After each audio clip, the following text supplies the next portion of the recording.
Welcome to an episode of Potion Sword Run.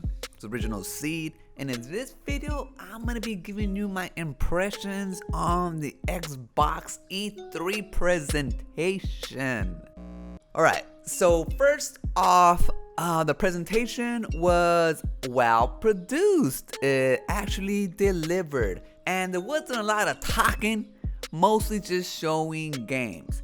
And like I said before, I did not have expectations, or at least my expectations weren't high. The only two things that I wanted was them to show me games and show me a roadmap, and that is exactly what they did. They showed us games that are coming out within the next couple of years, between now and Christmas 2022. I'm sure they'll still have more, but at least they showed us a roadmap. But not only a roadmap for the games, also a roadmap for Game Pass. They actually showed us a bunch of games that will be coming out starting this month. And their goal is to release at least a couple of exclusives on Game Pass every month. Old games too, ones that I haven't played. Fallout 1, Fallout 2, and a remake of Arx Fatales. I've never heard of that game, but I'll be checking it out since it's on Game Pass. And they'll be adding other ones like The Evil Within 2, The First Rage, and Dishonored, and a few more. But not only that, release first party games every 3 months, which they seem to be able to do given all these studios that they have. But that's not all. They also showed a bunch of other games that'll be coming out to Game Pass from now to the end of the year. Starting with Yakuza, Like a Dragon, to complete the whole Yakuza series that's on Xbox Game Pass right now. They also have Dark Alliance coming out on the 22nd of June, The Ascent on July 29th, Hades on August 13th, 12 Minutes, which is a game that I'm very much looking forward to, coming out August 19th, Aragami 2 on September 17th, Sable, a demo out now. It's a very peaceful game, out September 23, and the Curious, fall of 2021, Scorn.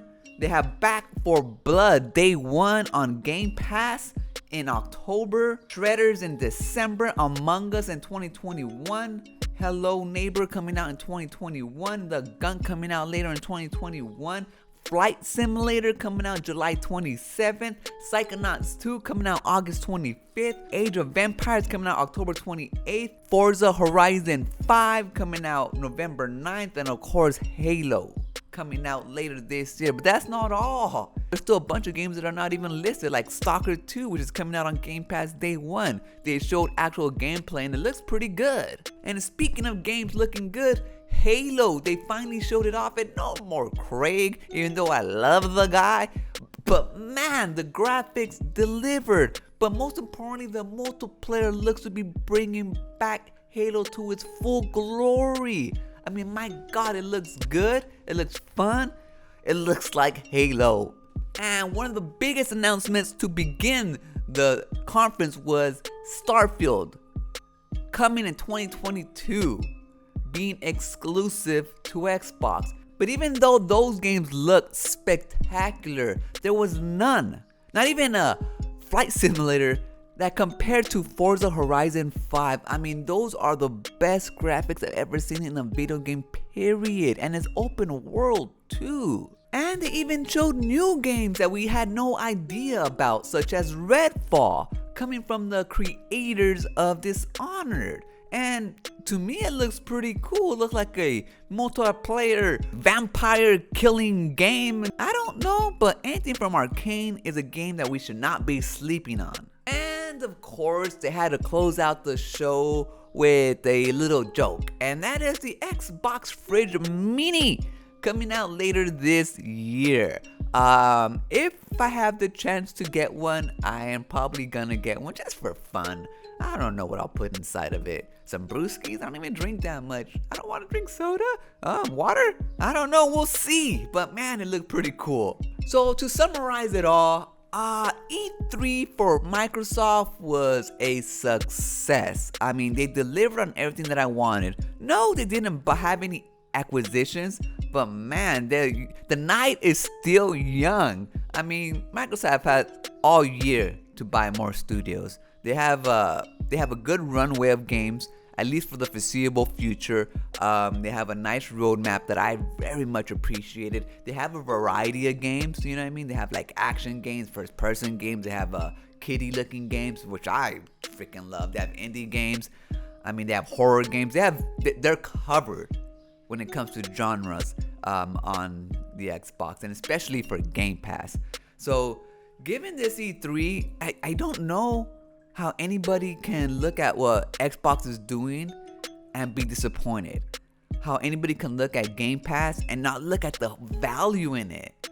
I mean, I just bought a $70 game from PlayStation, and I'm not gonna buy another $70 game from them for at least a few more months. So I'm not really gonna be playing much on my PlayStation. But when it comes to Xbox, I mean, yesterday I played 2 freaking demos of games that are coming out. Sable and Witch something Witch Shotgun. I forgot what it is. I'm gonna make videos on that later on.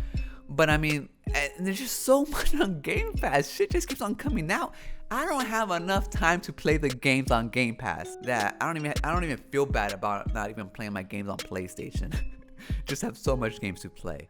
So anyways, I really enjoyed this E3. Microsoft delivered. They didn't overpromise. They didn't really show us too much stuff that's out in the distance, and that's something to take note of. There's so much stuff that they didn't even show us yet. There was no Perfect Dark. There was no nothing from Rare. There was no Everwild. I mean, there's just so much stuff that they didn't show on top of all the stuff that they did show. So man, this is gonna be a great generation when it comes to Xbox. And if you're an Xbox gamer, or if you're thinking, hey, what should I pick up? And I know I love Xbox, but there's a reason why I like it, man. They just deliver with content right now, and the experience is just awesome. And they're not trying to nickel and dime me.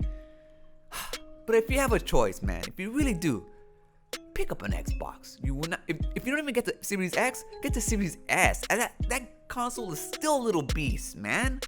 And you get Game Pass. You save a lot of money. You play a lot of cool games, and you join an awesome community. That's gonna do it for this one. I'll see you guys in the next one. Peace.